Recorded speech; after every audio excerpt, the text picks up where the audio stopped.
Hello, my name is Teresa Micheletti, and today I'm going to be talking about ghosts versus spirits and doppelgangers and poltergeists and earthbounds.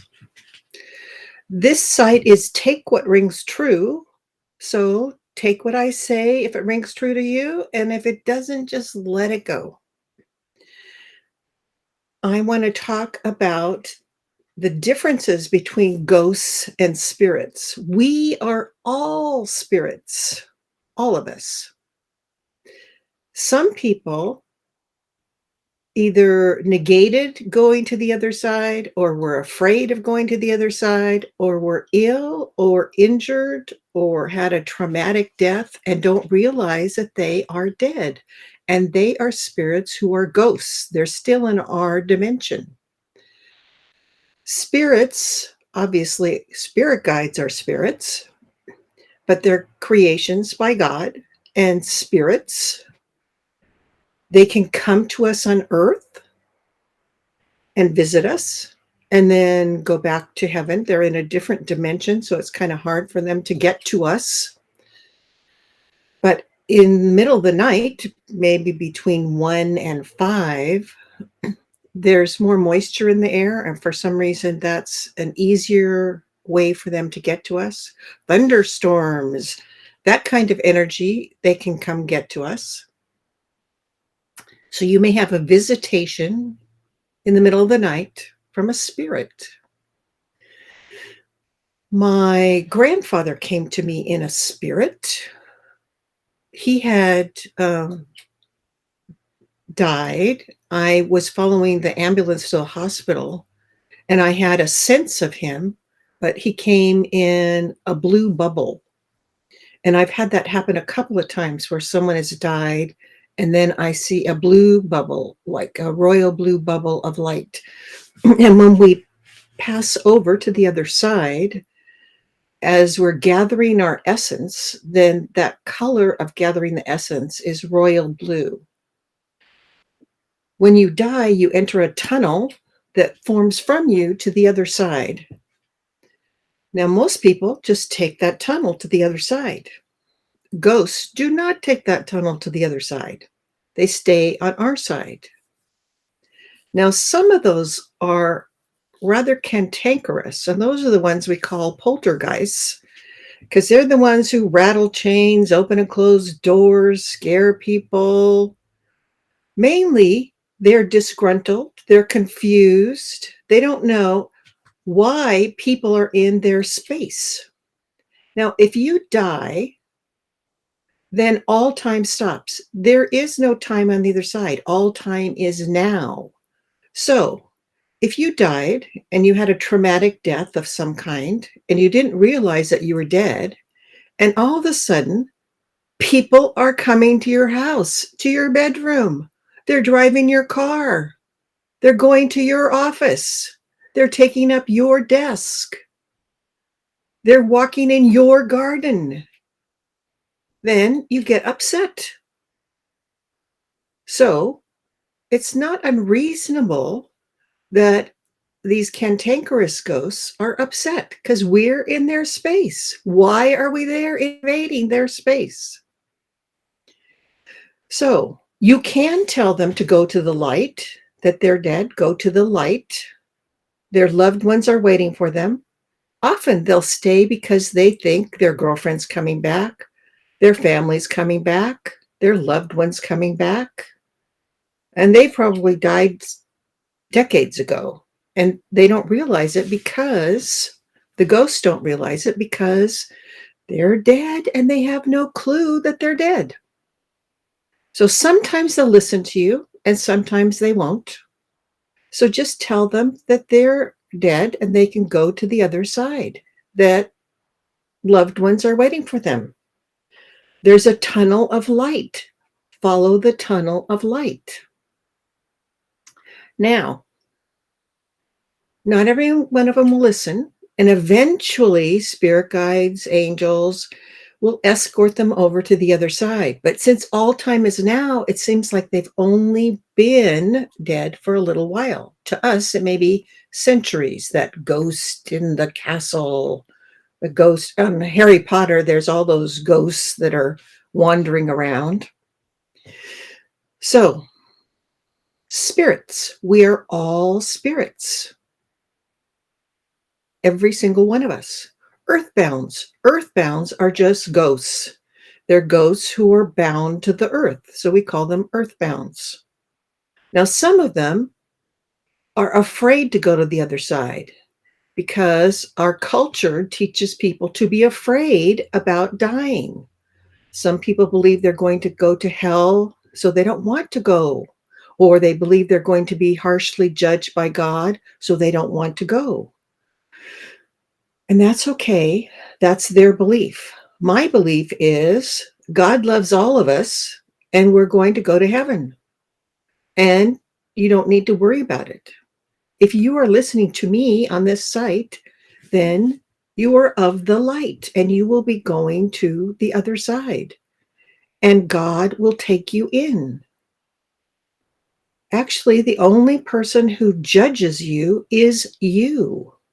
When you get to the other side, there's a scanning area where you review your life. It's sort of like a TV or a movie. You can go fast forward, you can go backwards, you can stop. There's usually an angel with you. Your spirit guide is usually with you, and you can ask them questions. You can figure out, why did I go through this? Why did I react like this? And they'll explain why you chose that lesson and what you learned from it. And it's okay not to be perfect. Only God is perfect. That's why we get so many chances to do our lessons again. Take one, take two, take three, and that's okay. So spirits are all of us. Spirit guides are someone who lived a life and now is guiding you in life to keep you on the path that you chose, the journey you chose. So if you wanted to get from New York to Kansas City in your lifetime, because there's people in Kansas City you need to interact with that have agreed to interact with you, then your guide and the angels will help keep you on track and provide the opportunities for you to get from New York to Kansas City. Okay, earthbounds, spirits, ghosts. There are also something called doppelgangers. Now, a lot of people don't believe in them. Some people think you only see a doppelganger, which is like another of you, like you bilocated and you're in two places at once. My friend Sylvia Brown did not believe in doppelgangers until she was wearing these awful pajamas, night dress, I guess it was, with great big flowers on them. She woke up in the middle of the night and it was really hot. So she went downstairs to the thermostat and it was at 80. She turned around and there is herself coming down the stairs dressed in the same exact clothes. Well, that's a little shock. She was so shocked that she didn't say anything. And that duplicate of her walked over and slammed into her body. And they became one again. Now, on the other side, we can bilocate. If you're a spirit guide, you can be at some meeting and also be taking care of your loved one on earth. As they watch over us, they can split in two and be two places at once. So it sort of makes sense that we could do that on earth too. We just don't realize that we can do it. And it's hard to just say, okay, I'm going to bilocate now. I tried that once when I was near Stonehenge, and we were having a meeting, a trance class, where you get information, research trance, where Sylvia Brown would go into trance, go sit on a bench on the other side, and her spirit guides would come in and give us information. Well, I was missing the meeting, so I tried bilocating. And I didn't feel that I was bilocating, but people saw me at the meeting. So I was bilocating. I just couldn't do anything with bilocating. Anyway, okay, so we have doppelgangers who seem to be the bilocated essence of you, like you're two places at once.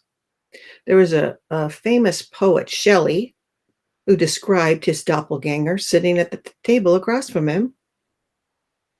And then, of course, they reintegrate with you, and then they're not there anymore. So poltergeists are the ghosts that are cranky, and the classic ones from the movies that clank chains, open and close doors, etc. Ghosts are just people who have not transitioned to the other side. They're still in our dimension. Now, poltergeists are ghosts, they're just the cranky ones. And all ghosts will be retrieved by spirit guides, by angels, eventually. So, since there's no time on the other side, they don't think it's of essence that they have to immediately go get them. There are other priorities sometimes. So, ghosts are spirits, and all of the creations of people are spirits. You are a spirit who's living in a physical body. When you transition to the other side, then you take on your heavenly body. Did you know that the heavenly bodies have the same organs we do, even though they don't use them like us? It's a mirror image. So if your heart's on one side, it's on the opposite side and the other side, like what's peeled off the earthly essence body and the heavenly body. So the spirits are on the other side if they're not incarnate. And we are what's called incarnate. We're living in a physical body and experiencing all these different kinds of activities and lessons and negative things on earth. On the other side, you feel the love of God all the time and things are positive. Whereas here on earth, many things are negative and we deal with them. We overcome them, which is our purpose for coming to earth and to gain perfection. And perfection is like brownie points. It's like you go up different levels on the other side. So let me tell you a story about a spirit visiting. When my grandfather came, he came as a being of light. So he was about 12 inches away from me when I woke up in the middle of the night. First, I smelled smoke, sort of like marijuana, which makes me ill. So it's like I immediately woke up. It's like nobody's supposed to be in the house. And there was my grandfather standing there as a being of light. He was just made out of light. Now, I didn't realize it was my grandfather. I did realize that time had shifted. So when I woke up, I was rolled over to this side, to my right, and I noticed the clock. Then in front of me was the TV clock. And then on this side was my alarm clock. So between that side and this side, the time changed. It shifted. It said it was 6 o'clock. Well, it wasn't 6 o'clock. It's the middle of the night. So I gasped because I was not expecting a being of light to be there. And I looked at the clocks and I was thinking, well, why did all the clocks change? Why did the clocks change from the time to 6 o'clock? Well, it was a message from my grandfather that if his caretaker had come, who was supposed to come at 6:30, if she'd come even 15 minutes earlier, he still would have died. And most people do die when people are not around. When you're at the hospital and you go out for a drink of water or go get something to eat, that's when your loved one will die. Often that happens. So my grandfather went away because I was like rattled. And then my light went off. I guess maybe my grandfather's here. Anyway, my grandfather went away. And then I started calling people and asking, have you ever seen a ghost in this neighborhood? I talked to the people at church, and they said it's probably a message. Well, when I figured out what it was, that I was supposed to let the caretaker know it's not her fault that he died. It's okay. He was sending a message that he died at 6 o'clock. And if she'd come 15 minutes early, he still would have been gone. And it's okay. Let go of that guilt. So a few days later, I was cleaning my living room, and all of a sudden, the music boxes that had been set on a shelf 6 months before and not touched, all of a sudden started playing. And then I knew that was probably my grandfather. So I said out loud, no, I know you're here. Thank you for visiting me. And it made me feel good. So know that spirits can visit you. They can also leave signs. Maybe your grandmother leaves dimes everywhere you go. Maybe your father moves pictures in the house. Maybe somebody brings you butterflies. Maybe a loved one brings birds to you. There's all different kinds of signs. When my friend Dennis died, then my TV started going on and off, the lights started flickering, and I knew it was Dennis. So I just said, Dennis, I know that you made it to the other side okay, and that's okay. I know that you're here, and I love you. So it was nice having a visitation from Dennis. So watch out for those signs. Watch out for those uh, birds coming, or I know one lady has ladybugs. My grandmother comes with burnt toast. I think I've said this before. She comes with the smell of burnt toast because she used to always burn food. So I know if I smell burnt toast and there's no toaster, no bread, then it must be my grandmother visiting. So watch out for those signs. So we're all spirits. Ghosts are just confused spirits who just don't know that they need to go to the other side. Poltergeists are also ghosts, but they're the cranky ones. Doppelgangers are just our essence split in two. And for some reason, who knows why that happens. And Earthbounds are just ghosts that are bound on the earth, and they will be retrieved. Ghosts and poltergeists and Earthbounds will also be retrieved by spirits from the other side and taken back to be with God. So thank you for visiting today, and I hope to see you next week, Wednesday, 10 a.m., and I'm going to talk about cell memory and morphic resonance. Why do you have phobias? Why do you have aches and pains that don't make any sense? And doctors say, well, they can't find anything wrong. So that's what I'm going to be talking about. So thanks. Bye.